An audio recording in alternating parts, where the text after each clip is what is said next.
It's 6 a.m. and a gigantic city within a city is gearing up for a new day. This is Southampton Docks, an entry point for millions of tons of goods we consume from the Far East every year.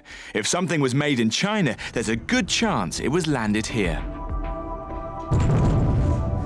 The vast majority of all goods imported into the UK arrive on container ships, and I bagged a berth on this tiny pilot boat to come out and see the biggest of them all. A true monster of the seas. I'm about to board the Marco Polo, the largest container vessel in the world, en route from China. At nearly 400 meters, she's longer than 100 family cars parked end to end, and weighs in at more than 175,000 tons. This is just the most awesome vessel. I mean, standing here on the bridge, it looks big enough, but then you swing around and see all these containers behind the bridge. There are 16,000 on board, carrying everything from TVs to clothes to power tools. Overall command stays with the captain, but by now he's handed over to the two Southampton pilots who boarded with me. Their knowledge of the Solent keeps her clear of traffic and stops her running aground. Steady on 325, please. 325. From the South China Sea to the English Channel, the Marco Polo has already negotiated some of the world's busiest shipping lanes.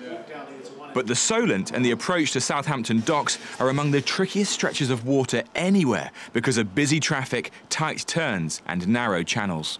Do you still get nerves every time you do that kind of dog leg and the turn into the water? Yeah, the pulse rate goes up every time because every time you do a turn, something is different. Even if it's the same ship, something will be different, and it won't happen in exactly the same way as last time.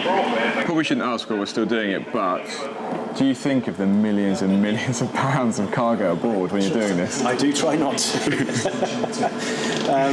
It's a lot of responsibility. Yeah, thanks. Don't remind me. It's only as she nears her berth that you really get a feel for the giant scale of this ship. She's gently coaxed to the quayside, finally edging in a few centimetres at a time. And once she's come to a stop, there's no hanging around. In terms of global trade, time is money, and Marco Polo only has 24 hours here before setting sail again. So, no sooner has the ship been safely docked, you can hear the bells, the cranes are moving in, and its cargo is going to be unloaded. From the air, this place looks like a giant children's playset. There are thousands of containers stacked up like building blocks.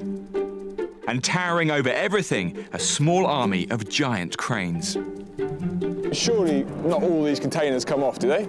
No, on something like this, we're going to have around about 2,500 containers off of this vessel. Each container has a unique number, and that tells us all about it. And we need to know the weight, port of origin, final destination, and all those things. We use that to stack the containers in the right place, making sure every container is put exactly where it needs to go. Southampton handles more than 1 million of these containers every year, most coming into the country, but some heading out. The Marco Polo travels on a continuous loop between the Far East and Europe, calling at 17 different ports in a 77-day cycle. Next stop is Hamburg. Once customs are happy, these containers are on their way to destinations across the UK. An average of 22 container trains leave here every day, along with a huge fleet of trucks. Later this year, the Marco Polo will lose her title as the world's largest container ship to an even bigger vessel currently being built in South Korea. She'll be able to carry a whopping 18,000 containers. So this place is going to have to make a few changes to keep up. At least 20 more super ships like the Marco Polo are being built to ply the lucrative Asia to Europe trade route. So Southampton is splashing out £150 million so the port can compete for new business.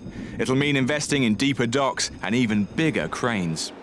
And finally, this is where many of the containers off the Marco Polo get loaded up to be distributed across the UK. So all those televisions and phones and clothes and power tools and fridges, even that sofa you ordered 6 weeks ago, they'll soon all be on a high street near you.